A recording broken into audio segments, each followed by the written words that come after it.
And that's the disconnect that people have, is that most of the smaller e-com stores that are just doing just a few million euros or less, they're going straight to the product. And that's kind of like a prostitute, where they try to go straight to the sex, right? Instead of, you need to build the relationship. So I would ask you, are you in the business of dating for the long run? Or are you in the business of trying to be a prostitute for one night?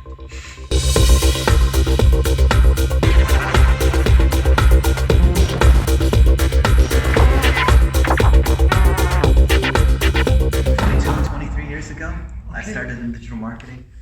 And back then it was building websites. So I helped build AA.com for American Airlines. And then I went on to run analytics at Yahoo. And I'm Asian, I'm good at math, I like lots of data. And the ability to personalize was something that really wasn't possible until online. And the fact that there are databases, for example, at American Airlines, you would log in with your frequent flyer number and I'd be able to pull how many miles you'd have. And I'd be able to personalize an offer for you. Maybe you've never booked a plane ticket online before.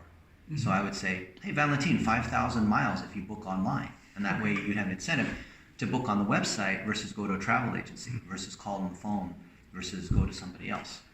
And when I realized that we could do personalization based on data, that was something that struck me as the ultimate video game. Because now we see the amount of data that's available on Google and Facebook, and people take that data for granted.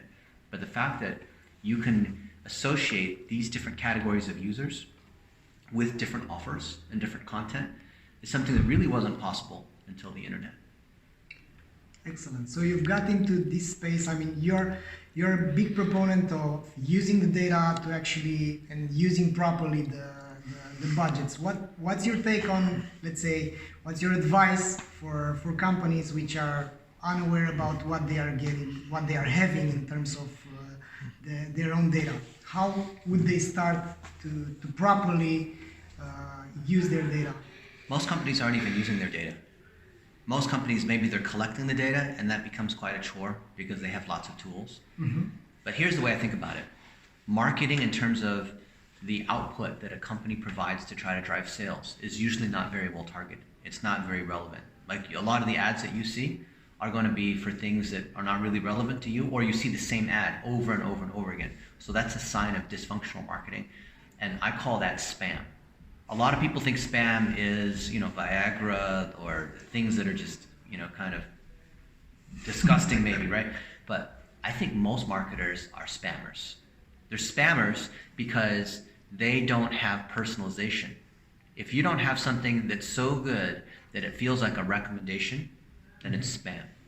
And I had a conversation with Mark Zuckerberg 10 years ago, and he called me a spammer. And I said, no, people are buying on my ads. I'm getting a 25% click-through rate on my ads. So I would argue my stuff is very relevant, right? Mm-hmm. And most ads on the internet, they can't even get a 1% click-through rate. If your click-through rate is 1%, a lot of people think that's pretty good. Maybe it's profitable. Maybe your CPA is good. Your cost per lead is good. If you have a 1% click-through rate, that means 99% of the people went by your ad and didn't click on it. It's not relevant, where they said, I'm not really interested in that, right? So think about the level of waste that's there. And the way you overcome that is not because you have more data, but because you have better combination of the targeting and the content. And I find that when you have better content, and a lot of people say, oh yeah, make more content, more realistic or authentic content. That doesn't really mean anything because it's too vague. I think the real challenge is that they have to be able to tell stories of their users. Instead of just selling their product, they have to be able to interview users. They have to create almost like reality TV, where it's something that's interesting, where they're sharing knowledge, where they're talking about where they're from, where there are things that your friends would talk about, right? Being personal. So personalization, I believe, occurs when brands actually zero in on their customers. And a lot of brands will say that they're customer-centric, right?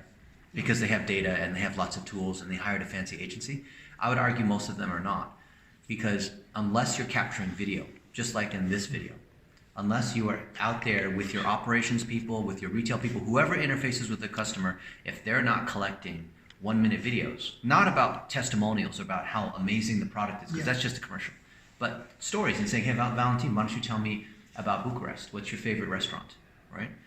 And when potential customers start to identify with the life situations of current customers, even though someone says that they're a mom and they have 2 kids, right? That has nothing to do with the product that they're selling.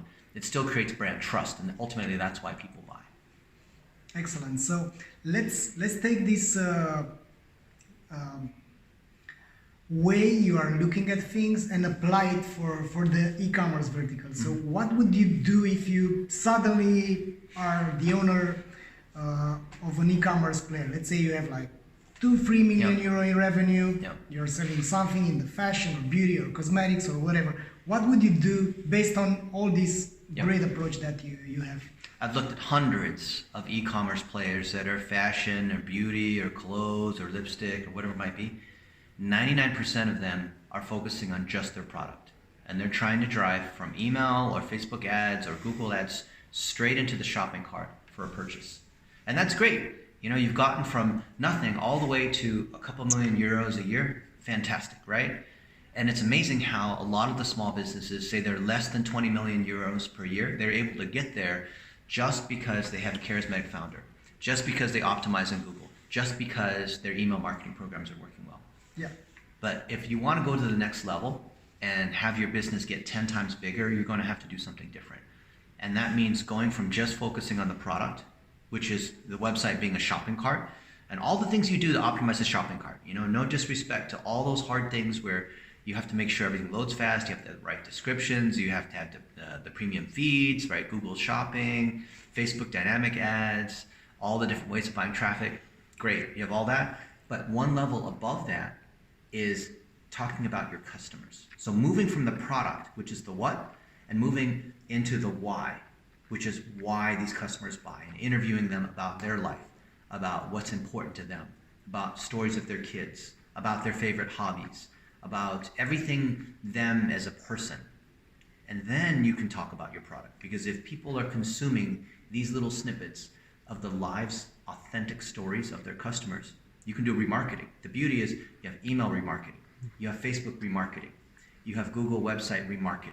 You know, remarketing where they see this particular user talking about the first time they went to Madagascar and how amazing it was, right?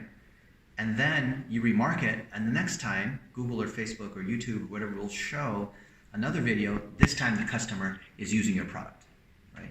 Yeah. And that's the disconnect that people have, is that most of the smaller e-com stores that are just doing just a few million euros or less, they're going straight to the product.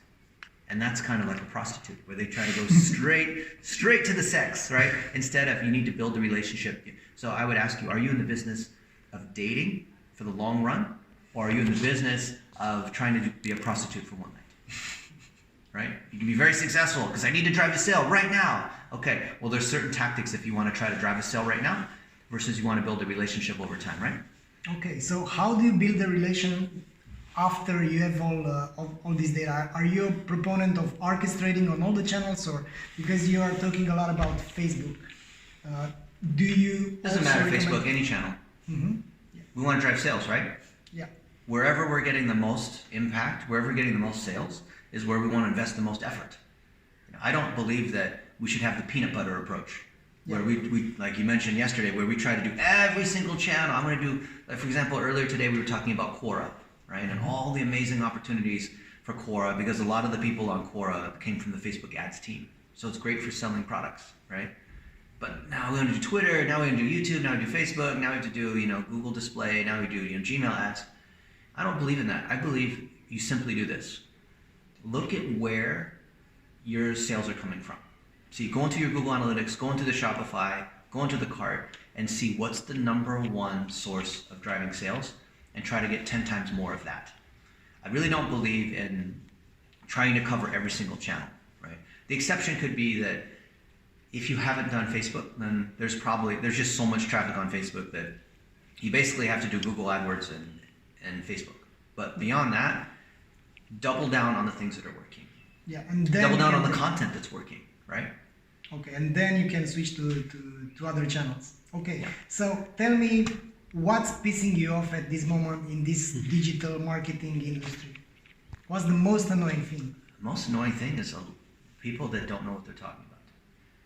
Because it's easy to have success in one area and miss on the strategy, right? It actually is pretty easy to get to a couple million euros a year just by doing one tactic, like being really good at Google or being really good at building websites or being really good on TV and doing this one thing.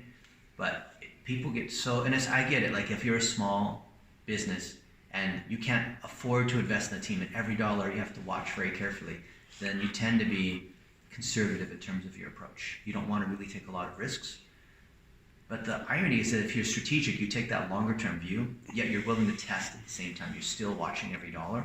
You can 10 times your business. And it's not a motivational speaker that's magically saying, oh, I will change your mindset and all of a sudden you'll be successful.